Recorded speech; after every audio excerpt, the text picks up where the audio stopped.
지금 카카오음이랑 클럽하우스에서 동시에 말씀을 나누고 있고요. 이제 추가적인 이야기들은 또 오픈 채팅방에서 안내를 드리고 있으니까 참고를 하시면 좋을 것 같습니다. 토니님도 반갑습니다.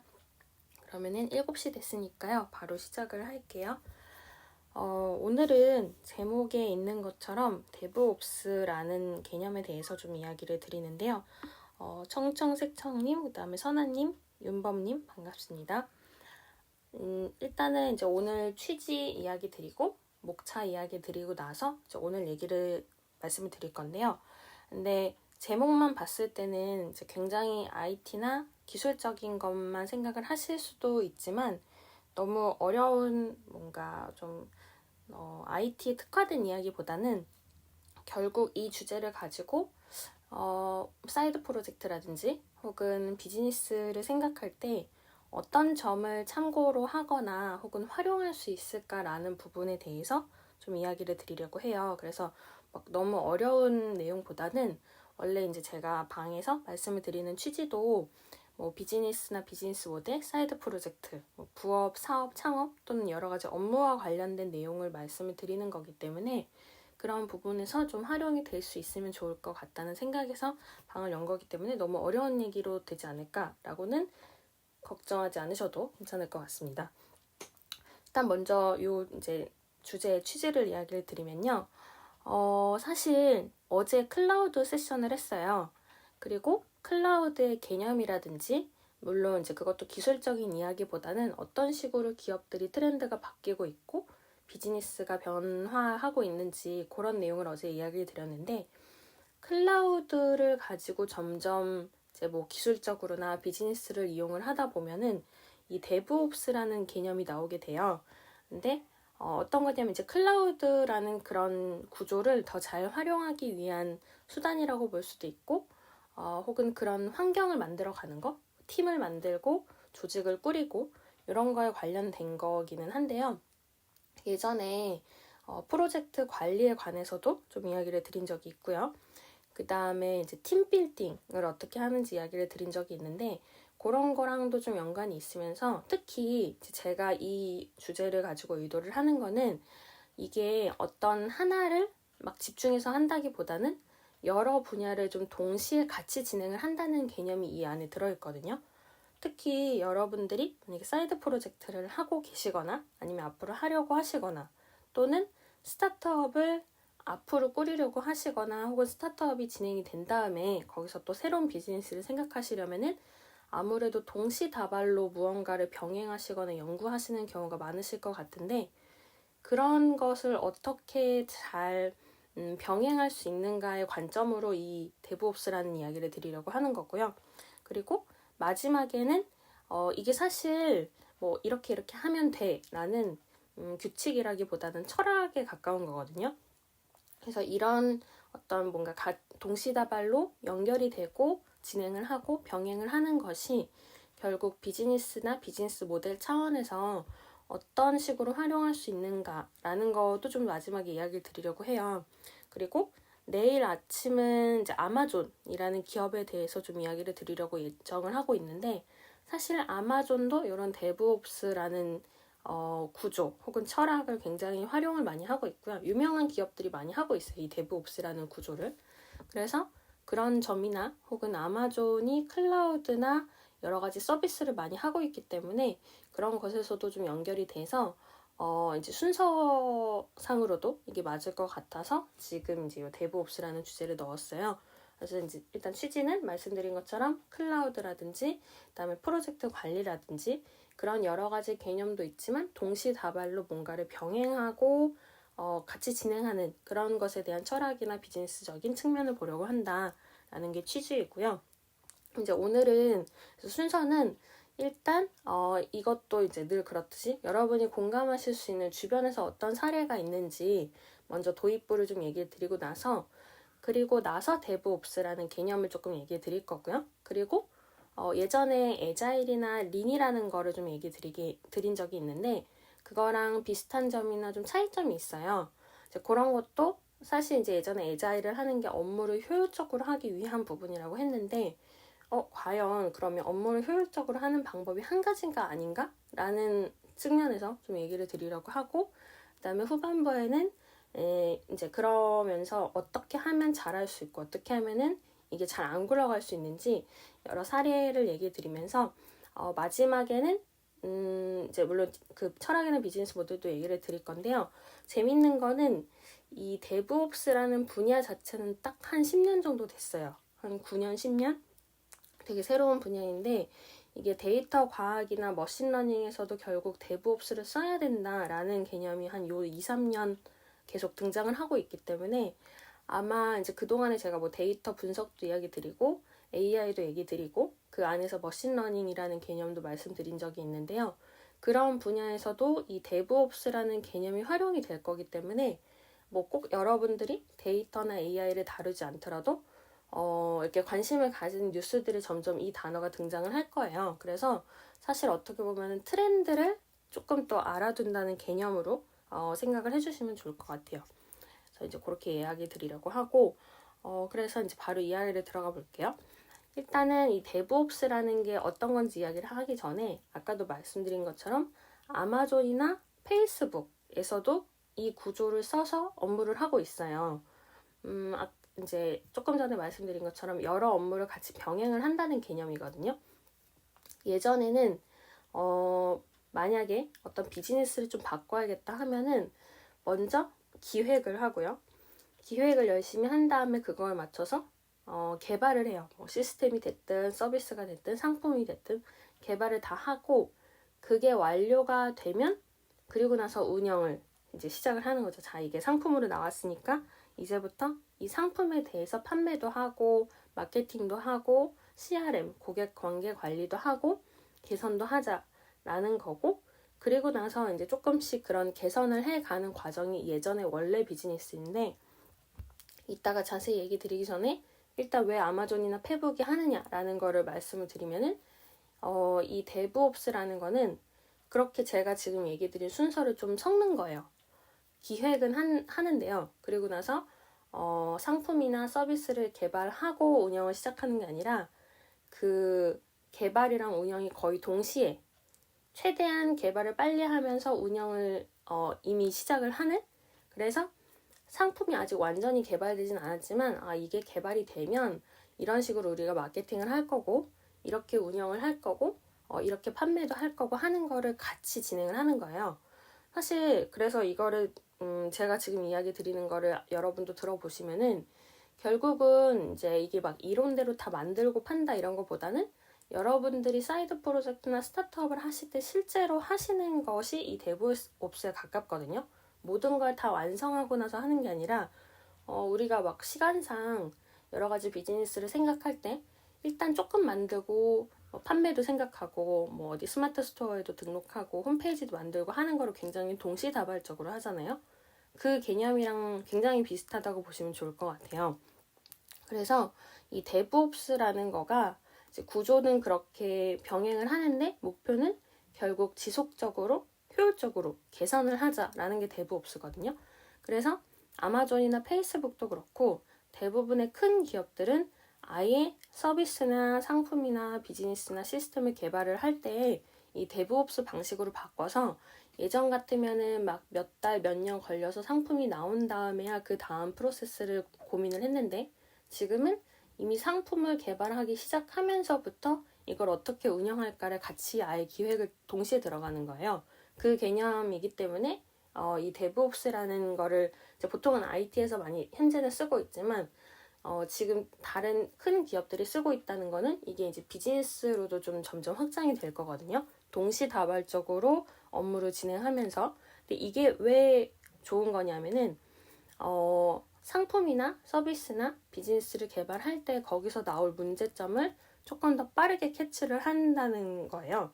이제 당연히 여러분들도 그거는 뭐 같이 판매 시작하고 그런 기획 시작하면 당연히 그렇겠지라고 하지만 이게 어려운 이유는 혼자 하면 이게 다 가능할 수 있어요. 여러분도 만약에 여러분이 직장이 있는데 사이드 프로젝트를 해서 밀키트를 내가 부업으로 판매를 해야지 그래서 제작을 해야겠다라고 생각을 하신다면 보통 이미 굉장히 동시다발적으로 진행을 하기 때문에 이런 개념이 굉장히 익숙하실 수 있는데 큰 조직에서 만약에 이렇게 한다고 하면 개발팀이 있을 거고요.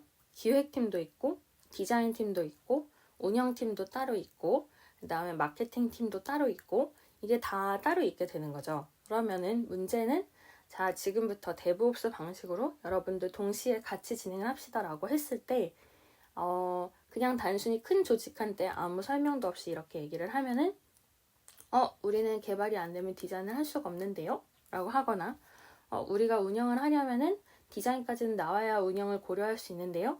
라고 굉장히 책임을 미루는 형태가 되는 거죠.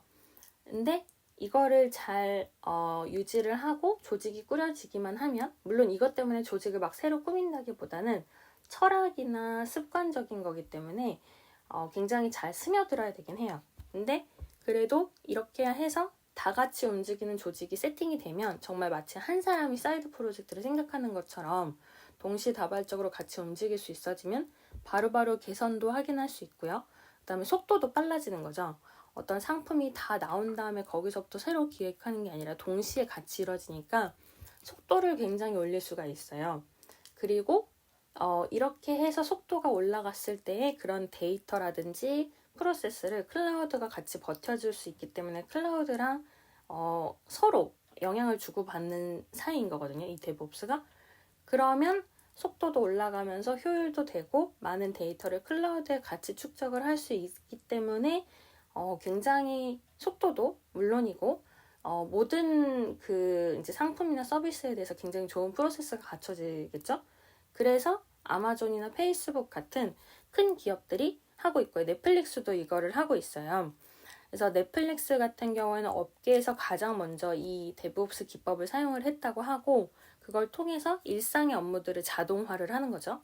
제가 아까 얘기 드린 개발팀, 디자인팀, 운영팀, 마케팅팀 이런 데서 하나하나가 다 끝나고 하려면 자동화가 힘들지만 자 개발팀에서 뭐 하나 만들었으니까 디자인팀에서 바로 보자. 그거 본 거 운영팀에서 바로 보자 하고 이 프로세스를 잘 정립을 해둘 수 있으면은 점점 자동화가 되는 거거든요.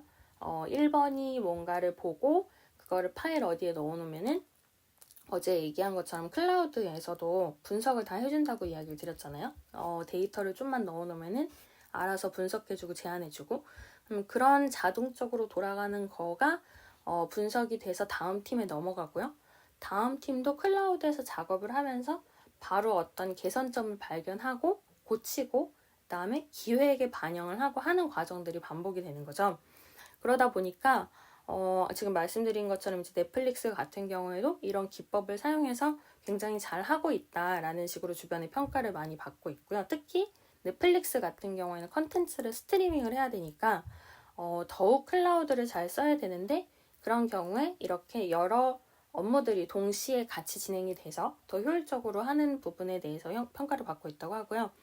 아마존 같은 경우에도 제가 이제 여러 번 지금 언급을 드리고 있는데 아마존이 클라우드를 운영하고 있어요. AWS라는 단어로 운영을 하는데 그거 외에도 사실 여러분들이 알다시피 아마존은 소매업을 하잖아요.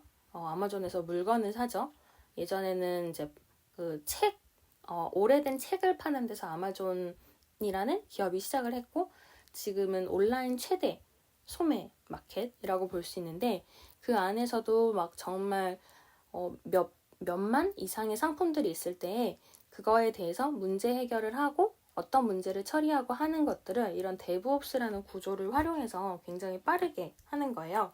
그러면은 사실 제가 지금 이야기 드리는 게 좀 이론적인 부분이다 보니까 그냥 뭐 당연히 그렇게 하면 되는 거 아닌가라고 생각을 하실 수도 있지만 말씀드린 것처럼 조직이 커지면 커질수록 아무래도 그거에 대해서 만족을 하고 같이 빠르게 움직이기가 어려운 부분이 있어서 이런 아마존이나 넷플릭스나 페이스북이 데브옵스로 방법론을 바꿨다는 것조차 이렇게 기사가 되기도 하는 거거든요. 왜냐하면 큰 조직이 좀처럼 바꾸기 어려운 내용이기 때문에. 그리고 하지만 제가 말씀드린 것처럼 그래도 이렇게 함으로써 속도도 빨라지고요. 그 다음에 피드백을 서로 팀끼리 빠르게 주고받을 수 있고 그걸 통해서 안정적으로 상품이나 서비스나 혹은 여러 가지 비즈니스를 제작을 할 수 있고 그 다음에 이렇게 하면서 여러 담당자들이 같이 작업을 하면 굉장히 작업이 투명해지거든요. 예를 들어서 아까 제가 이제 뭐 운영팀, 디자인팀, 뭐 마케팅팀, 개발팀 이런 식으로 했는데 각자가 같이 일하지 않고 한 팀이 끝나야만 다음 팀에서 일을 할 수 있다면은 그 팀에서 일이 끝날 때까지는 일이 보이지가 않죠. 제가 100개의 일을 하고 있는지 50개의 일을 하고 있는지 그게 보이지 않는 과정이 있는데 이거는 거의 동시다발이라는 제가 단어를 쓴 것처럼 동시에 각각의 팀에서 클라우드에 계속 작업을 업데이트하고 서로 고쳐주고 이 작업을 계속 반복하는 거다 보니까 그래서 자동화도 가능한데 게다가 작업이 투명해지는 거예요. 그러면 옆 팀에서 저걸 하고 있으니까 내가 다음은 이걸 준비해야겠네 라고 굉장히 민첩해지는 거죠. 어제 이제 클라우드의 특징 중에 민첩성이라는 부분도 효율이나 비용을 절감하는 거랑 말씀을 드렸는데 그런 거랑 연결이 되는 거고요. 근데 이제 특징은 그러면 이제 이 데브옵스라는 개념이자 철학이자 혹은 구조를 그냥 뭔가 하나의 룰만 따르면 되느냐 하는 거는 또 막상 아니에요. 제가 이렇게 1시간을 말씀드리는 거 말고도 사실 이 각각의 개념이 조금 더 기술적으로 딥한 부분들이 있는데 그거를 안 상태에서 더더군다나 이 데브옵스를 한꺼번에 해결해주는 툴은 없어요. 보통 제가 이야기드린 개발팀이 뭘 자동적으로 하고 디자인팀도 뭘 자동적으로 하고 운영팀도 그걸 보면서 빠르게 피드백을 하고 하려면은 이게 하나의 프로그램이나 하나의 시스템으로는 불가능하고 한 5개에서 10개 정도 여러 가지 툴을 다양하게 조합을 해서 자동화도 되면서 업무도 하면서 기획도 하면서 이런 식으로 구조가 이루어지는 거거든요. 그리고 당연히 사람이 전부 하면은 뭔가 실수가 많아질 수 있으니까 제가 이야기 드린 이 데브옵스라는 구조를 통해서 자동화가 되어가는 것 외에도 어제 이야기 드린 클라우드에 자동화된 여러 가지 시스템처럼 자동화 시스템들이 사이사이에 막 들어가는 거예요. 그래서 어제 이야기 드린 만약에 프로그래밍을 했는데 그 프로그래밍한 코딩 부분이 잘못되어 있는지 아니면은 이게 정말 보안에서 괜찮은 코딩이 되어 있는지 이런 것도 자동으로 검증해주는 툴이 굉장히 많은데 그런 것들이 전부 연결을 해서 이 데브옵스라는 구조를 이루는 거고 그걸 통해서 제품이나 서비스의 설계도 물론이고요. 개발이나 그다음에 출시까지 그다음에 판매나 마케팅을 하는 데 있어서 여러 가지 이슈가 등장하는 운영에 이르는 부분들도 굉장히 효율적이면서 민첩하게 반응할 수 있고 안정적으로 되는 거죠. 이게 이제 우리가 접하는 기업들에 대한 부분이고요. 그리고 사실 제가 이제 클라우드라는 얘기를 많이 드렸는데 그 클라우드라는 게 어제 이야기 드린 것처럼 자동으로 이제 저장을 하기도 하고요. 어떤 커다란 곳에서 나의 많은 데이터를 보관을 해놓으면은 거기서 알아서 다 요즘에는 분석도 하고 제안도 해주고 하는 부분을 얘기 드렸는데 거기서 사실 제가 이제 설명이 중간중간에 좀 기술적인 부분을 좀 생략을 하긴 했는데 이런 대량의 데이터를 보관을 하거나 그다음에 내가 근데 원할 때 바로바로 꺼내려면은 이게 보통은 하나의 창고에 넣어둔다기보다는 여러 개의 컨테이너 같은 곳에 나눠서 보관을 하는 개념이에요. 그래야 만약에 내가 예전에 1년 전에 찍었던 사진을 보여줘 라고 하면은 한 창고에서 막 수만 장의 사진으로부터 하나를 가져오는 게 아니라 이 사람이 얘기한 사진은 2020년인가 보다. 2020년 9월에서 10월 정도 찍은 사진은 이 컨테이너 박스에 있지. 이러면서 이제 찾아오는 게 더 효율적으로 되는 건데 그러다 보니까 창고에 하나에 넣어두는 게 아니라 이제 여러 개의 그런 컨테이너나 박스나 이런 거에 나눠서 데이터를 보관하는 게 클라우드의 개념에 좀 있어요. 가장 효율적인 클라우드를 만들 때. 그러면은 그런 컨테이너 박스 같은 개념에서도 결국 이런 데브옵스라는 식으로 여러 개가 병행되는 어떤 화살표 같은 것들이 각각의 창고에 언제든지 꽂힐 수 있도록 그런 구조를 만드는 거라고 이미지를 상상하시면 좋을 것 같거든요. 이게 사실 시스템도 그렇고 비즈니스도 그렇고 눈에 보이지 않는 부분에서 이런 구조들이 이루어지고 철학이라는 개념이 나오다 보니까 꼭 이거를 담당하시지 않는 분들이 봤을 때는 외계어인가? 이렇게 들리실 수도 있어요. 근데 이제 사실 요점은 그게 아니라 얘기 드린 것처럼 이게 어떤 이미지이고 어떤 방식이어서 왜 효율적인지를 알기 위한 거니까 지금 이야기 드린 것처럼 나눠서 저장을 하는 방식이 원래는 이제 마이크로 서비스라는 단어를 쓰는데 그런 식으로 굉장히 조합을 해서 언제든지 뺐다 꼈다 할 수 있게요. 마치 레고 같은 거거든요. 레고에 이제 레고로 만약에 집을 지었을 때 이쪽 문을 뭐 파란색에서 빨간색으로 바꿔야지 하면은 문만 떼서 바로 다시 붙이고 하는 그런 개념 같이 해야 클라우드가 효율적으로 돌아가기 때문에 클라우드라는 그 여러 가지 데이터를 분석하고 처리까지 해주고 제한을 해주는 그 개념 안에 그런 식으로 뗐다 붙였다 하는 구조가 들어가 있고 그거를 효율적으로 활용하려면 아까 이야기 드린 것처럼 여러 팀이 동시에 같이 투명하게 작업을 하는 게 전제가 되는 게 데브옵스이다 라고 보시면 좋을 것 같아요. 그러면 이게 데브옵스가 이름이 왜 데브옵스냐면은 개발이랑 운영의 합성이거든요. 제가 계속 개발팀이 있고 운영팀이 있는데 이걸 이제 같이 동시다발적으로 업무를 한다라고 얘기를 드렸는데 이게 개발이랑 운영이 같이 하기 때문에 데브옵스고요. 근데 제가 아까 이제 후반부에 얘기 드린다고 한 단어 몇 개 미리 언급을 하면은 요즘에는 개발이랑 운영 말고도 시큐리티도 보자 해서 데브섹옵스라고 표현을 하는 조직들도 있고요. 그 다음에 데브옵스는 데브옵스인데 데이터 분석 기반으로 데브옵스를 해야 된다라고 해서 이제 그건 데이터옵스라는 단어도 점점 등장을 하고 있어요. 그러니까 이제 제가 이런 얘기를 드리는 거는 이게 결국 전부 트렌드가 그쪽으로 이동을 하고 있어서 이야기를 드리는 거고 몇 번씩 이제 중간에 얘기를 드리는 것도 이게 꼭 여러분이 IT를 사용하지 않아도 결국 뭐 드랍박스라든지요 아니면은 아이클라우드나 여러 가지 그런 일상 속에서 접하는 클라우드들 안에 이 구조가 들어가 있기 때문에 이걸 여러분이 파악하고 여러분의 비즈니스에 활용을 하셔도 좋은 부분인 거여서 이런 구조가 왜 그렇게 됐나 이런 거를 같이 고민을 하면서 들으시면 좋을 것 같은데 그래서 결국 데브옵스라는 게 개발이랑 운영의 합성이기 때문에 말씀드린 것처럼 좀 IT에 특화됐다고 생각을 하기 쉽지만 이것도 계속 얘기 드린 것처럼 비즈니스 자체 철학인 건데요.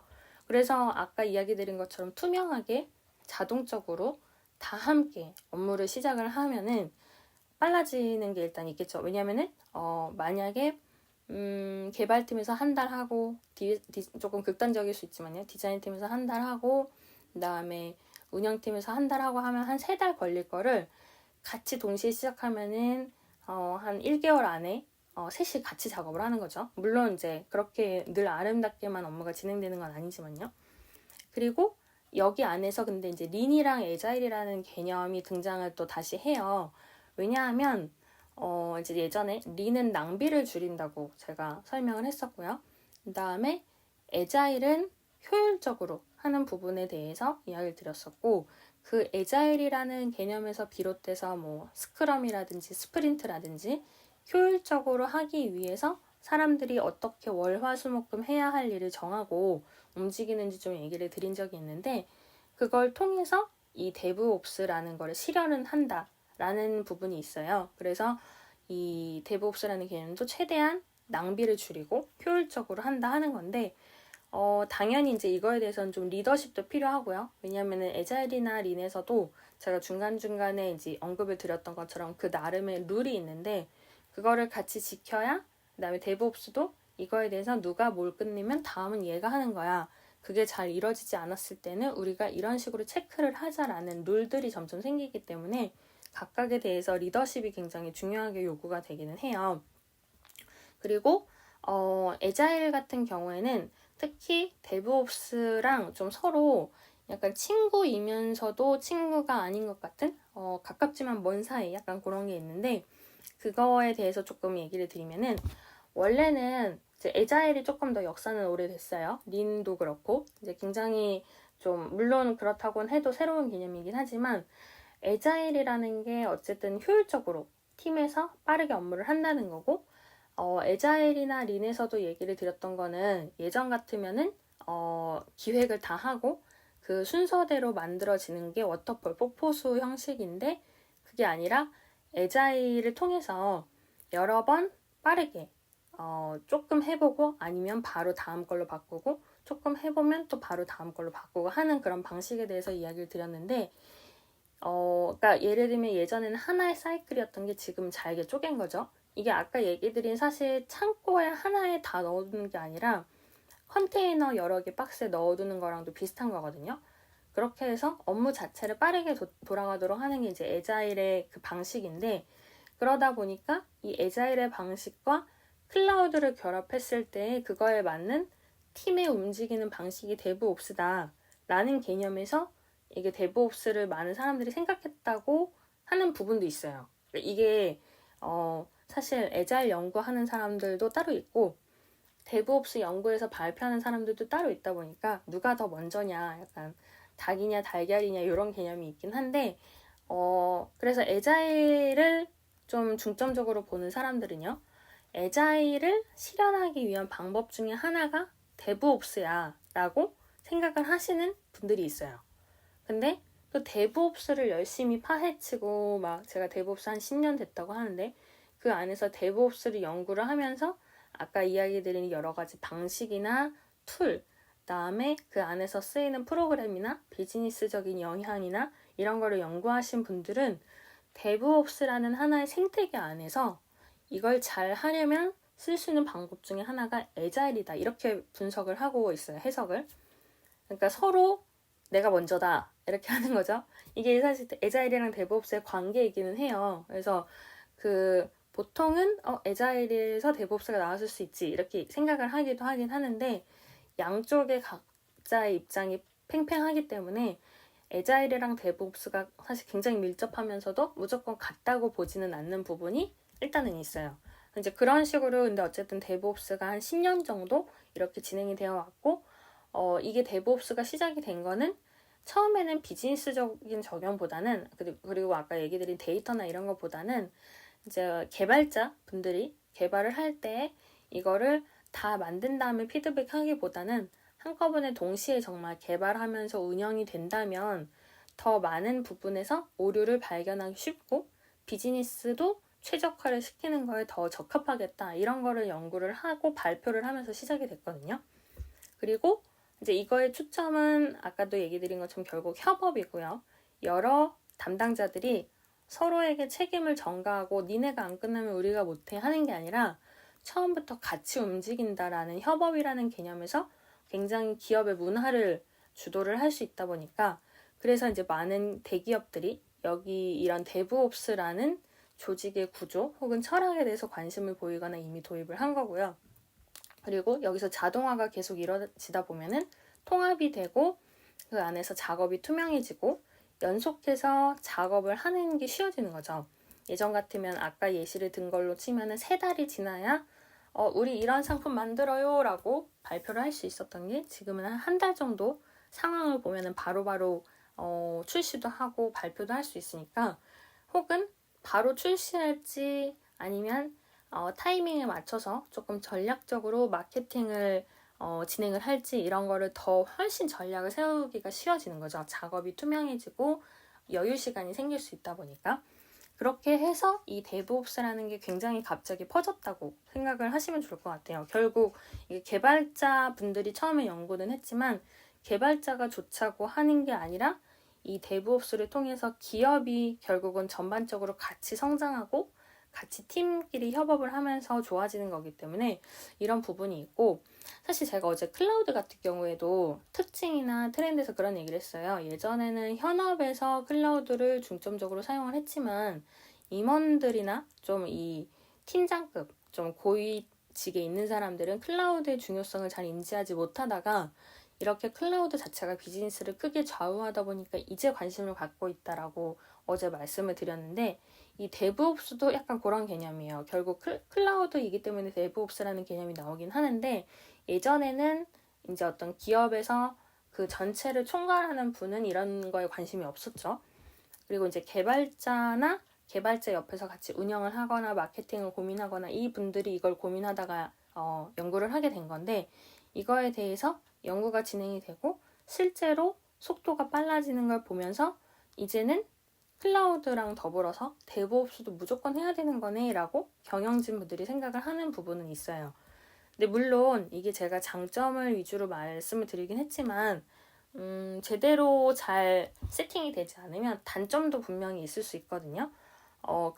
그렇기 때문에 굉장히 주의를 해서 많은 기업들이 연구를 하면서 도입을 하는 거다 보니까 제가 이 데브옵스에 대해서 이런 특징이 있고 이런 부분이 좋다. 애자일적으로도 이렇고 상품이나 서비스를 출시할 때에도 동시다발적인 부분이 굉장히 좋다라고 이야기를 드리고는 있지만 늘 그렇듯이 이게 정답은 아닌 거죠. 그 각 기업에 맞는 형태에 대해서도 잘 고민을 해야 되고 그런 고민 없이 섣불리 뭐 데브옵스가 유행이라는데 뭐 클라우드가 유행이라는데 이러고 막 넣은 다음에는 나중에 가서 옮길 수가 없는 거죠. 조금 더 쉽게 예시를 들면 만약에 A라는 클라우드 회사의 데이터를 맡겼어요. 근데 소문을 듣자 하니 B라는 클라우드 회사가 훨씬 더 데이터 분석을 잘 해주는 것 같다라고 했을 때 이미 A 회사에 다 맡겨놓은 다음에 그걸 B 회사로 옮기려면 다시 A 회사에서 계약을 해지하고 꺼내서 B 회사로 옮겨야 되는데 물론 필요하면 그렇게 하면 되죠. 근데 그 과정이 굉장히 비효율적일 수 있고 데이터 분석의 연속성이 떨어지는 거죠. 실시간으로 넣어놓은 정보들이랑 나중에 내가 저장했던 정보를 넣는 거랑은 아무래도 의미가 다르니까요. 그런 부분들이 이런 데브옵스나 클라우드라는 개념에 결국 영향을 준다고 생각을 하시면 좋을 것 같아요. 그래서 이렇게 하면은 새로운 기능도 계속해서 개발을 하기가 좋으니까 그래서 새로운 서비스나 새로운 비즈니스 구상이 좋은 거거든요. 뭔가 투명하고 여럿이서 같이 움직이고 협업을 하면서 나오는 거고요. 그리고 그 안에서 효율을 얘기를 할 때 이제 조금 전에 말씀드린 것처럼 안정성이나 일관성이나 자동화, 고객 만족도 이런 것도 등장을 하게 되고 그러다 보니 효율적이라는 측면에서 애자일이라는 개념이랑 많이 비교가 된다. 이런 얘기를 조금 전에 드렸어요. 사실 그 애자일은 한 지금 20년 정도 됐고요. 역사가. 그 다음에 데브옵스는 10년 정도 됐어요. 그래서 이제 제가 애자일이 조금 더 먼저이다 하는 얘기는 드린 거기는 한데 근데 다만 애자일은 이제 업무를 효율적으로 하자라는 거고요. 근데 데브옵스는 개발이나 운영 같은 여러 업무가 같이 동시에 진행되면 효율적이 될 수 있어 라는 거가 되기 때문에 서로 이제 조금 비슷하면서도 친구 같으면서도 하지만 내가 더 먼저야 이렇게 약간 우기는 그런 관계가 된 거죠. 그리고 아까 이야기 드린 것처럼 린이라는 낭비를 줄이는 부분도 애자일에도 그 개념이 조금 들어가 있고요. 린이랑 애자일은 서로 같은 거는 아니다라고 이야기를 드린 적이 있는데 하지만 그 린이라는 개념이 결국 이 데브옵스 안에도 들어가 있어요. 작업을 투명하게 하고 모두가 같이 작업을 하는 게 한 명씩 끝나고 하는 것보다 효율적이다 라는 게 린이고 사실 그게 또 데브옵스이긴 하거든요. 예를 들어서 이런 작업을 생각해 보시면 좋을 것 같아요. 여러분이 만약에 우편을 보내야 돼요. 이제 작업이 그러니까 예를 들면 뭐 쇼핑몰을 운영을 하고 계신데 그거에 대해서 이제 고객한테 여러분 우리가 이런 상품을 출시했는데 한번 오셔서 매장에 들러서 보셔보세요. 쇼핑몰뿐만 아니라 오프라인으로도 오셔서 보셔보세요 라는 거를 메일이나 문자 말고 편지로 보낸다고 했을 때요. 예전 같으면은 봉투를 10개 사요. 그리고 편지를 10장 써요. 그리고 그 편지를 각각 봉투에 쭉 넣고요. 10개의 편지를 10개의 봉투에 한꺼번에 넣고 그 다음에 풀칠을 10개 하는 거예요. 그리고 나서 10개를 붙이는 거죠. 이렇게 해서 10개, 100개, 1000개를 동시에 대량 생산하는 것처럼 하는 게 그러니까 각 작업을 다 끝내고 다음 단계로 가는 게 예전에는 효율적이라고 생각을 했어요. 그렇게 해서 한 사람의 이제 굉장히 풀을 잘 바르는 친구가 있다. 그러면 이제 그런 친구를 고용을 해서 풀칠을 10개, 20개 막 시키는 거죠. 그러면은 굉장히 빠르게 할 수 있다고 믿었으니까. 근데 지금은 개념이 조금 달라져서 한 명이 이제 작업을 하는데 봉투를 열고 첫 번째 편지 넣고 풀칠해서 편지를 봉투를 닫아요. 그리고 풀칠을 해요. 이 편지를 보내요. 이러면 이게 하나씩 하는 거예요. 10개를 한꺼번에 하지 않고. 그러면 이걸 하나씩 하면은 예전에는 이 하나씩 하는 작업이 굉장히 수동적이고 번거롭다고 생각을 하지만 이렇게 하나씩 했을 때는 5번째 편지에 오류가 있을 때 바로 알아낼 수가 있거든요. 그리고 5번째 편지에 오류가 있어도 혹은 5번째쯤에 풀이 물풀이 다 떨어졌다고 해도 4개는 살아남아요. 근데 아까 제가 이야기 드린 것처럼 10개씩 전부 봉투를 연다, 그 그 다음에 10개의 편지를 넣는다. 그 다음에 10개의 봉투에 풀칠을 해서 단다라고 하는 동안에 만약에 중간에 이 사람이 갑자기 아프거나 풀이 떨어지거나 이러면은 편지 자체를 완성을 시킬 수가 없는 거죠. 근데 얘기해 드린 것처럼 하나씩 하다 보면은 최소 중간에 무슨 일이 생겨도 반은 살아남는다든지 이렇게 해서 낭비도 줄이고 완성된 제품이 등장을 할 수 있기 때문에 이런 식으로 하는 게 데브옵스의 개념이라고 보시면 좋을 것 같아요.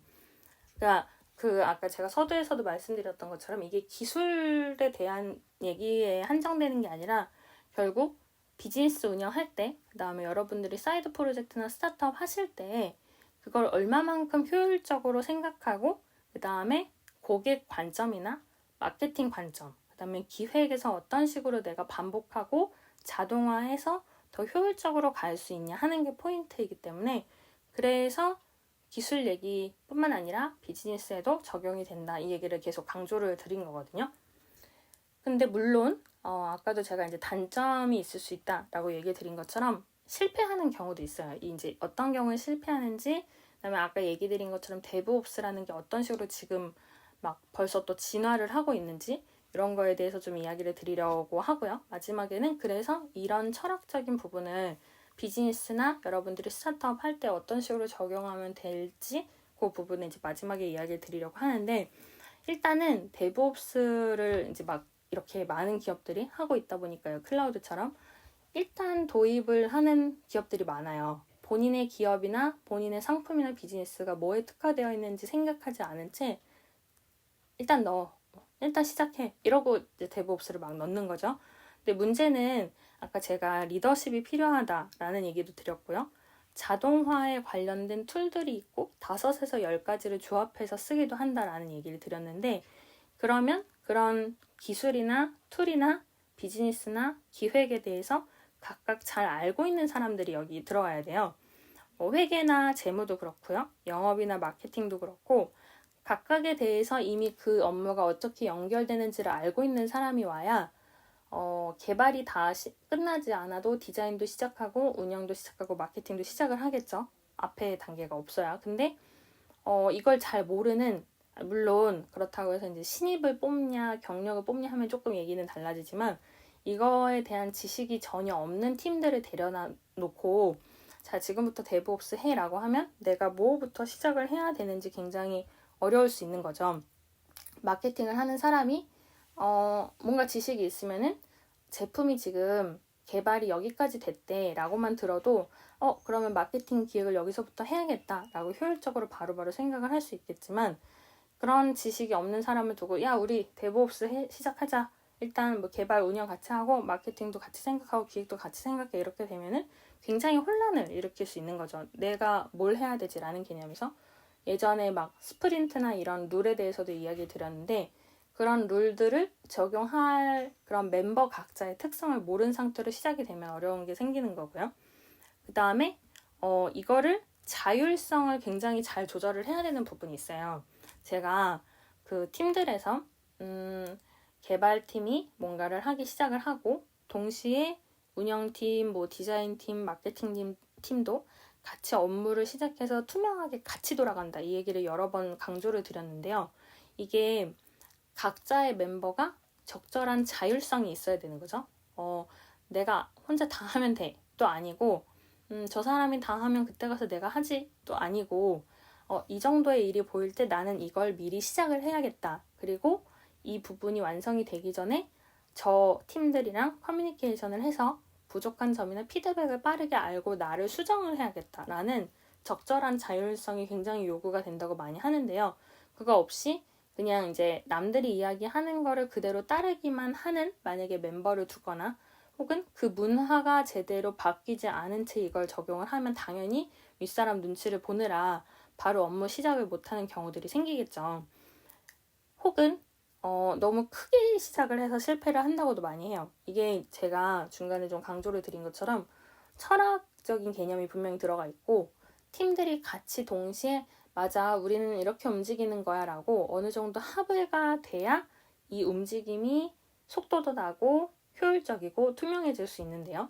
근데 그런 개념을 다 같이 이해하지 않은 상태에서 만약에 10명의 팀이 있는데 한 5명은 이해했고 5명은 이해를 아직 못했어요. 그러면 당연히 비협조적인 것처럼 보일 수 있거나 서로 말이 안 맞는 부분이 생길 수 있겠죠.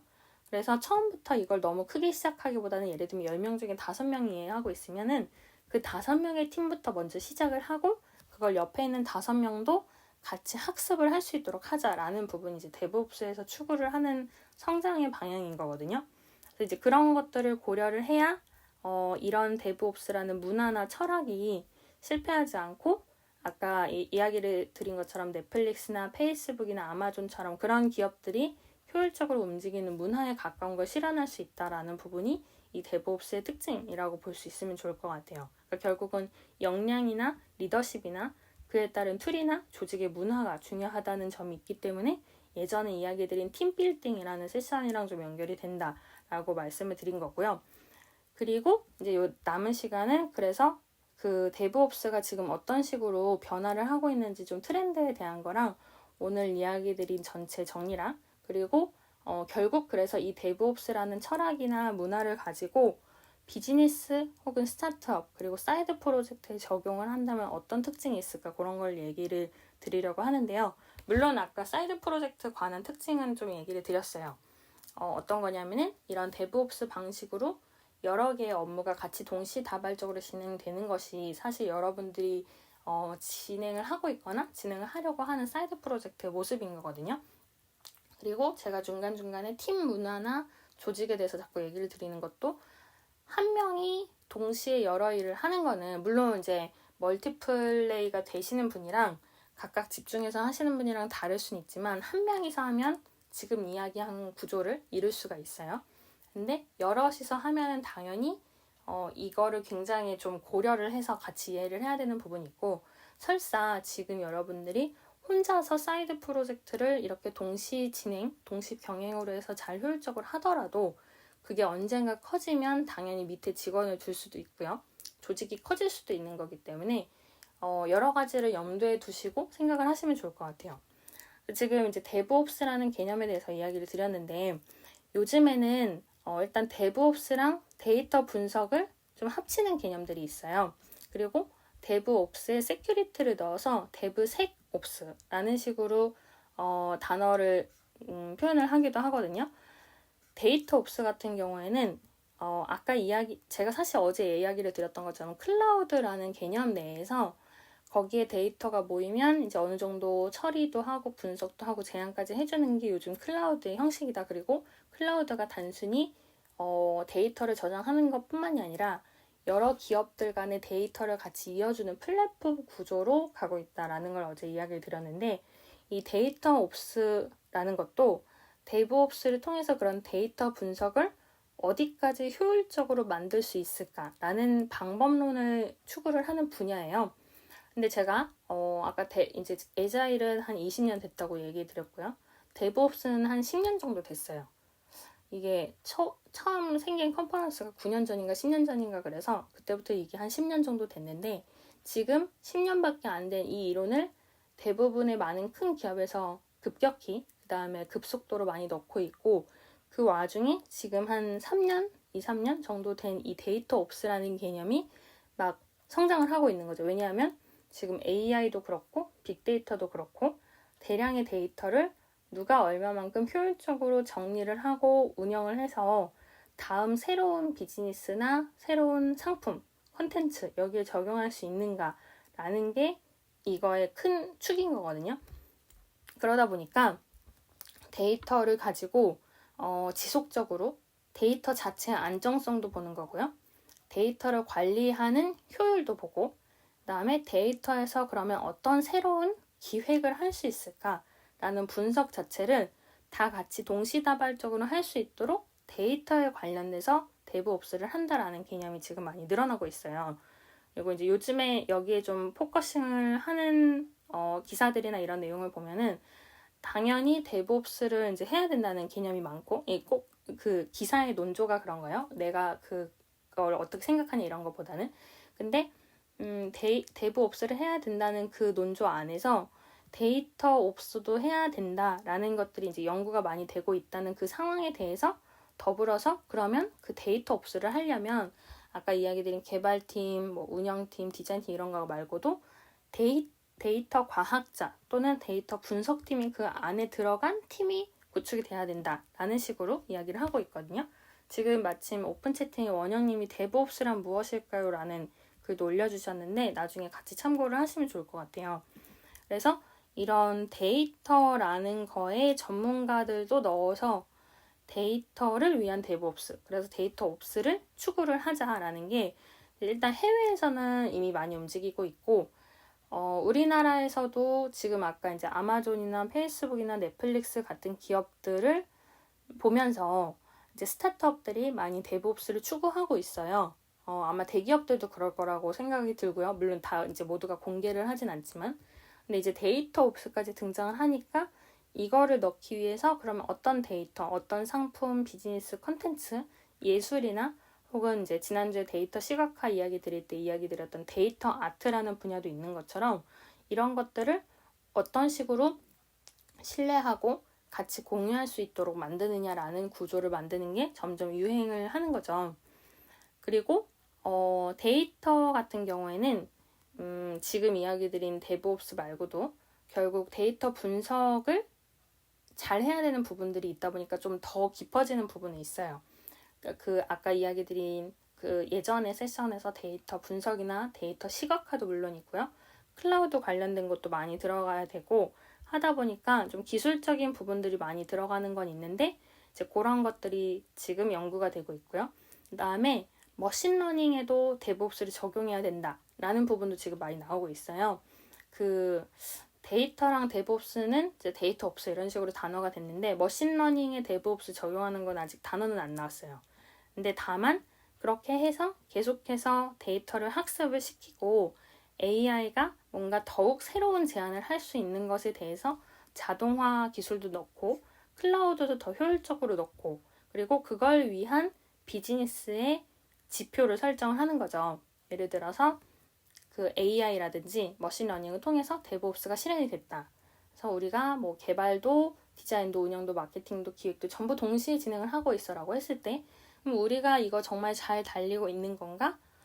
이 목표에 대해서 잘 추구를 하고 있는 건가라고 할 때 예전에 다른 세션에서 이야기 드린 구글의 OKR이라든지 KPI라는 그 각각의 지표를 설정하는 과정이 있어요. 내가 이걸 달성하면 비즈니스 성공한 거야. 우리 기업이 여기까지 추구를 해서 이 숫자를 이루면 이거는 잘한 거야, 못한 거야 라고 평가를 하는 지표들이 있는데 그런 거를 만들어가는 것도 이 안에서 계속해서 진행이 되고 있는 거고요.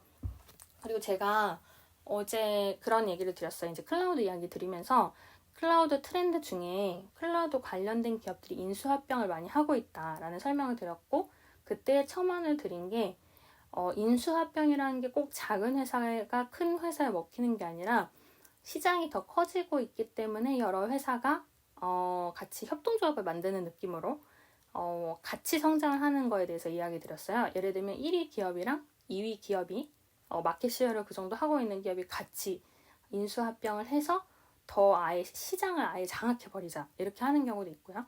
아니면 2위 기업이랑 3위 기업이 힘을 합쳐서 야 우리 손 잡고 1위 기업 이겨보자 이렇게 되는 경우들도 있어서 그런 인수합병들을 하는데 지금 이 데브옵스를 통해서 같이 인수합병 하자라는 기업들도 많이 늘어나고 있고요. 그리고 깃헙이라고 이 프로그램 관련돼서 특히 좀 특화된 다른 또 기업들이 있는데요. 그런 곳에서도 이런 뭐 모니터링이나 머신러닝이나 그 다음에 데이터를 다루는 회사들을 지금 인수합병을 많이 하고 있어요. 그게 지금 이야기 드렸던 데이터 옵스라든지 아니면 데이터 분석, 그 다음에 머신러닝을 더 빠르게 만들고 그걸 플랫폼으로 만들겠다. 플랫폼으로 아예 확장을 시키겠다. 라는 개념으로들 지금 기업들이 많이 접근을 하고 있는 거거든요. 즉, 조금만 풀어서 이야기를 하면 데브옵스라는 거를 활용하는 기업들도 성장을 하고 있고요. 아마존, 뭐 페이스북, 넷플릭스처럼 혹은 그 외에 많은 스타트업들처럼 이걸 활용하는 곳들도 늘어나고 있고 데브옵스의 구조를 만드는 회사들도 데이터나 머신러닝이나 이런 걸 넣어서 아예 데브옵스의 플랫폼을 만들겠다 하는 식으로 움직이고 있는 식으로 굉장히 다양하게 지금 진행이 되고 있는 거고, 지금 KPI가 어떤 건지는 또 원영님이 감사하게도 오픈 채팅에 올려주셨으니까 이것도 나중에 한번 같이 보시면 좋을 것 같아요. 그래서 이런 식으로 데브옵스라는 게 변화를 하고 지금 빠르게 트렌드가 되어가고 있는 거고요. 그래서 요 얘기를 통해서 그러면은 철학이나 비즈니스 모델이랑 연관시켜서 생각했을 때 어떤 거를 우리가 캐치를 할 수 있을까에 대해서 이야기 드리고, 오늘 이야기 드린 거를 전부 한번 정리를 드려보려고 해요. 참고로 이 방은 이제 평일 아침 7시에 진행을 하고 있고요. 스타트업이나 비즈니스 모델, 비즈니스, 그 다음에 사이드 프로젝트, 부업, 사업, 창업에 대한 이야기를 드리고 있는데 클럽하우스랑 카카오룸에서 동시에 이야기를 드리고 있어요. 그리고 오픈 채팅방 링크는 클럽하우스 같은 경우는 저한테 메시지를 주시면 안내를 드리고 있고, 카카오룸에서 들으시는 분들은 제 프로필이나 아니면 위에 확산기 버튼 통해서 오픈 채팅으로 들어오시면 되는데요.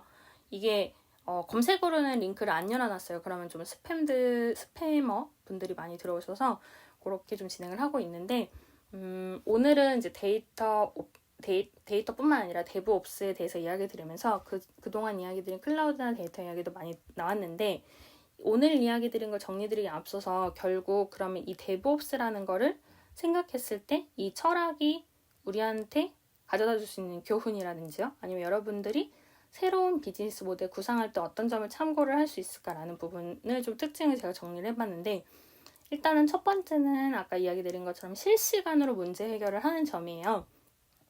여러분들이 문제 해결을 하는 비즈니스를 하시든 아니면 문제 해결을 위해서 비즈니스를 만드시든 결국 비즈니스는 어떤 새로운 문제를 해결하기 위해서 지금 많이들 하고 있거든요. 20, 30년 전에 비즈니스 모델이라는 개념이 없을 때에는 사업을 하는 것이 문제 해결을 꼭 위하는 건 아니었어요. 그냥 단순히 새로운 상품을 만들기도 하고 단가를 줄여서 많은 생산을 하고 단가가 줄었기 때문에 더 많은 이익이 남고 거기서 마진을 남긴다 라는 개념이 예전엔 비즈니스였지만, 지금은 문제 해결을 잘 해주지 않으면 처음부터 상품이 살아남지를 못하죠. 아트나 컨텐츠 같은 경우에도 꼭 그게 어떤 문제를 직접적으로 해결해주진 않더라도 사람들이 가려워하는 부분을 확실하게 만족시켜주지 못하면 비즈니스로는 잘 되기가 어려운 부분이 있어요.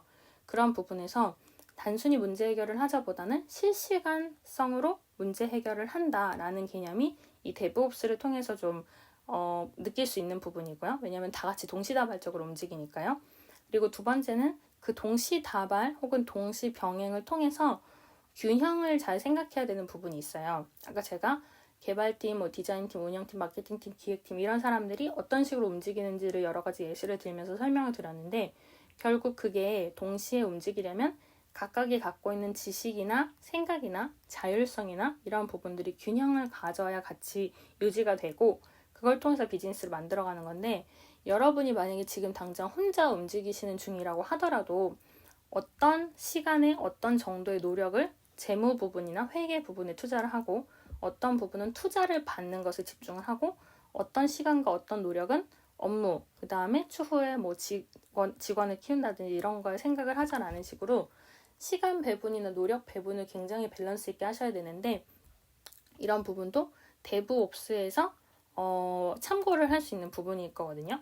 그러니까 이게 제가 데브옵스를 얘기 드린 게 당연히 이 철학이라는 부분도 있지만, 이거에 대해서 만약에 여유가 되시면은 데브옵스라는 거를 이제 검색을 해보시다 보면 여기에서 이렇게 자동화를 하면 균형을 이룰 수 있어 라든지 이런 리더십을 갖고 있어야 균형을 만들어낼 수 있어 라는 것이 나오는데, 그런 게 결국 여러분이 직접 비즈니스를 하거나 스타트업을 하시거나 사이드 프로젝트를 하실 때 쓰이는 거죠.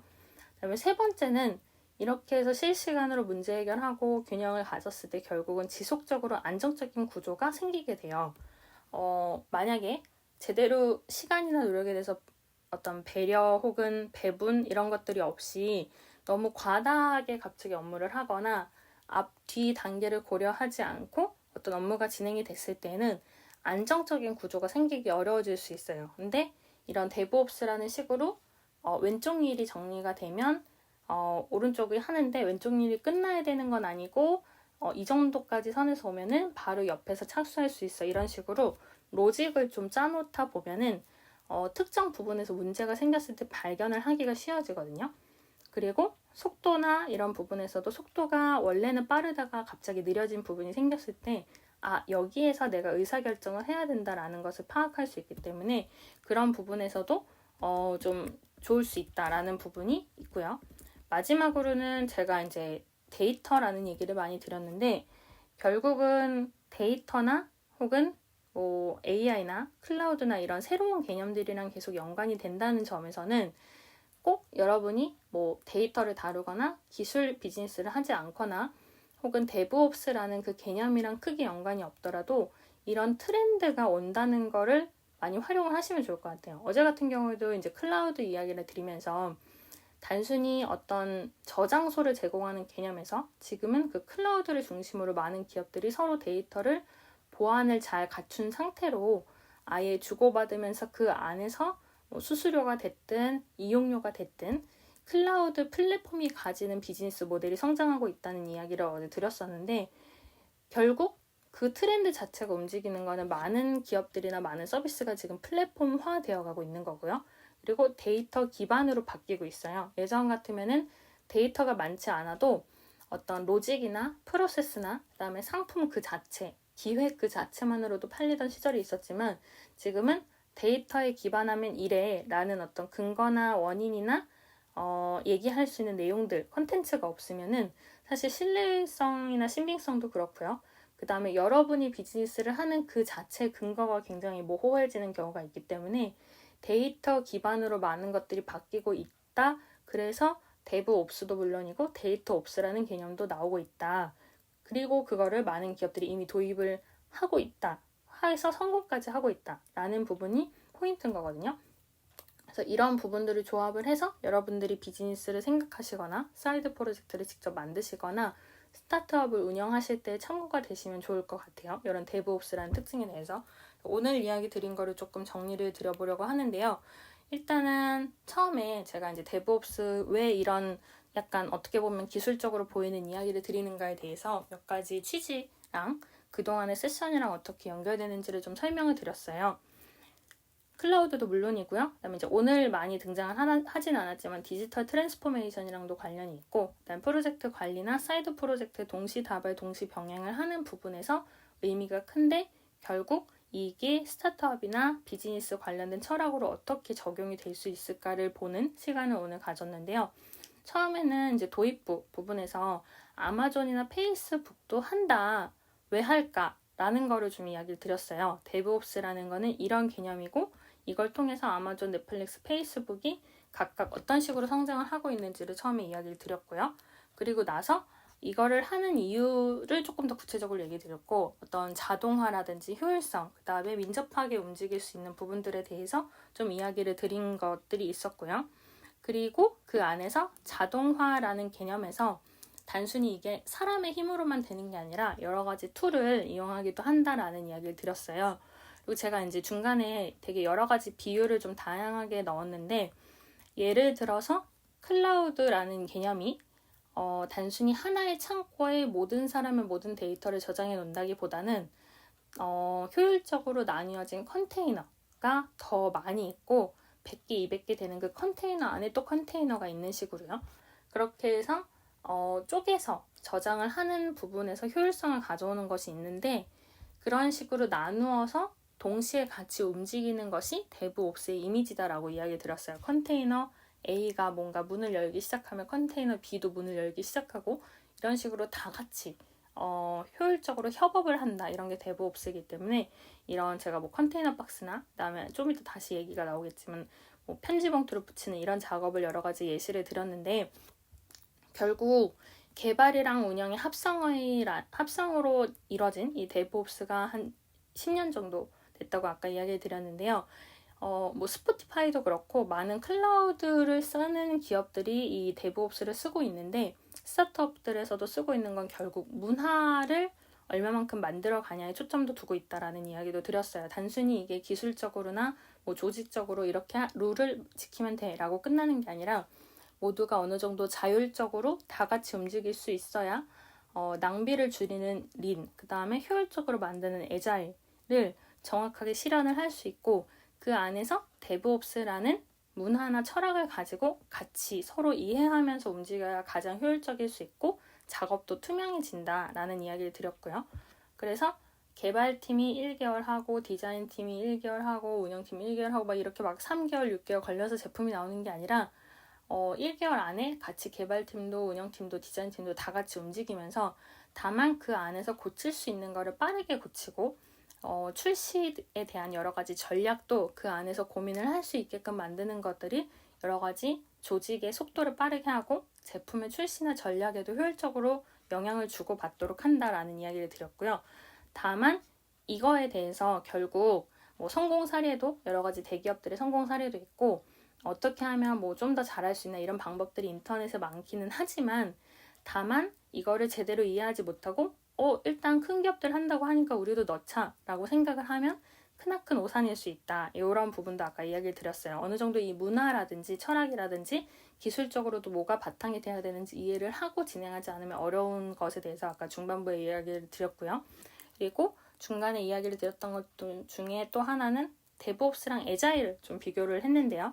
결국은 애자일이라는 개념에 데브옵스가 들어가 있다라고 보는 시각도 있고 데브옵스의 수단 중에 하나가 애자일이라고 보는 시각도 있지만 어쨌든 둘이 추구를 하는 거는 린의 낭비를 줄이는 부분도 포함해서 최대한 업무를 효율적으로 하는 거 그리고 그걸 통해서 비즈니스를 더욱 잘 만들어갈 수 있는 거를 둘 다 추구를 하고 있다라는 특징에 대해서도 좀 이야기를 드렸어요.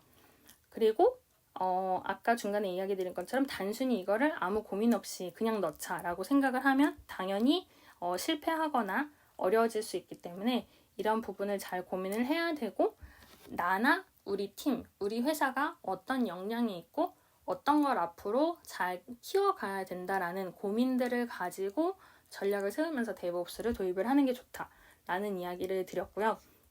그리고 이제 마지막에는 그 좀 트렌드를 얘기를 드렸죠. 데브옵스에 세큐리티를 넣어서 데브섹옵스라는 것들이 나오기 시작했다라는 얘기도 드렸고 그 다음에 데이터옵스라는 얘기도 드렸어요. 데이터 기반으로 데브옵스를 만들어가는 게 지금 이제 많이 유행을 하기 시작을 했다라는 얘기를 드렸고 그 안에서 관련된 데이터 분석의 어떤 툴이나 자동화도 개념이 많이 나오고 있고 그 다음에 데이터 옵스를 추구하기 위해서 혹은 머신러닝의 데브옵스를 추구하기 위해서 여러 기업들이 지금 또 인수합병도 활발하게 하고 있는 그러니까 정말 그쪽으로 지금 트렌드가 가고 있는 거에 대해서 이야기를 드렸어요. 그리고 마지막에 제가 결국 이게 뭘 의미하는가에 대해서 조금 정리해서 얘기를 드렸던 거는 데브옵스라는 이 철학을 여러분들이 스타트업을 하시거나 비즈니스 모델을 구상하시는데 어떻게 쓸 수 있을까 하는 부분인데 첫 번째는 실시간성으로 문제 해결을 하는 부분에 대해서 이야기를 드렸고요. 두 번째는 그렇게 실시간성으로 동시병행, 동시다발적으로 업무를 진행을 하고 문제 해결을 할 때 거기에 대해서 균형을 잘 고려를 해야 되는 컨셉에 대해서도 이야기를 드렸어요. 그리고 세 번째는 그렇게 해서 균형을 잘 고려를 해서 업무나 문제 해결을 하고 비즈니스나 사이드 프로젝트 진행을 할 때 그리고 스타트업을 만드셨을 때 이 균형을 생각하고 각각의 문제점에 대해서 빠르게 발견하는 거에 의해서 지속적이면서도 안정적인 기업 구조가 만들어지고 거기서 의사결정을 그때그때 할 수 있다라는 거를 세 번째 특징으로 이야기를 드렸고 네 번째는 결국 트렌드 전반적으로 봤을 때 데이터 기반, 클라우드 기반, 그리고 플랫폼 지향적으로 많이 바뀌고 있기 때문에 그런 부분을 고려해서 여러분이 비즈니스를 생각하시거나 만드시거나 고려하시면 좋을 것 같다라는 이야기를 드린 게 오늘의 결론이라고 볼 수 있을 것 같아요.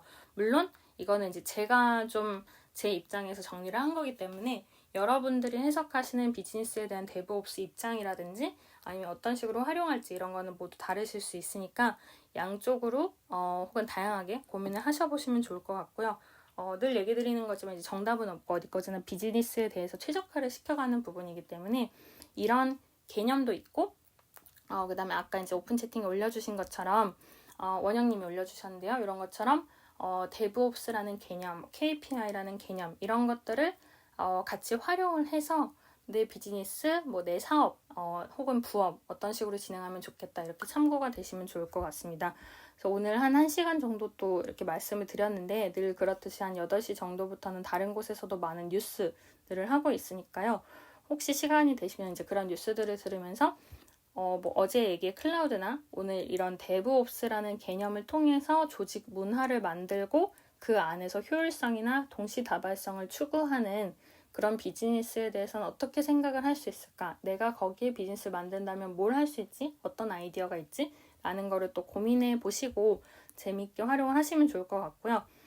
이게 조금 약간 기술적으로 접근하면 어려운 개념일 수는 있어서 제가 이야기를 많이 비유를 넣긴 했는데 혹시 조금 비유가 어려우셨거나 이 개념이 좀 어려우시다는 생각이 들면은 또 오픈 채팅에서 말씀 알려주시면 좋을 것 같습니다.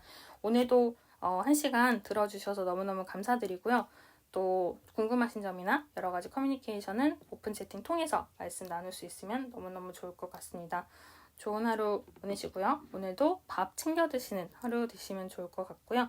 그러면은 방은 이대로 닫을게요. 네, 카카오음에서 이모티콘 날려주시는 분들도 너무너무 감사합니다. 그러면은 네, 방은 닫도록 하겠습니다. 3, 2, 1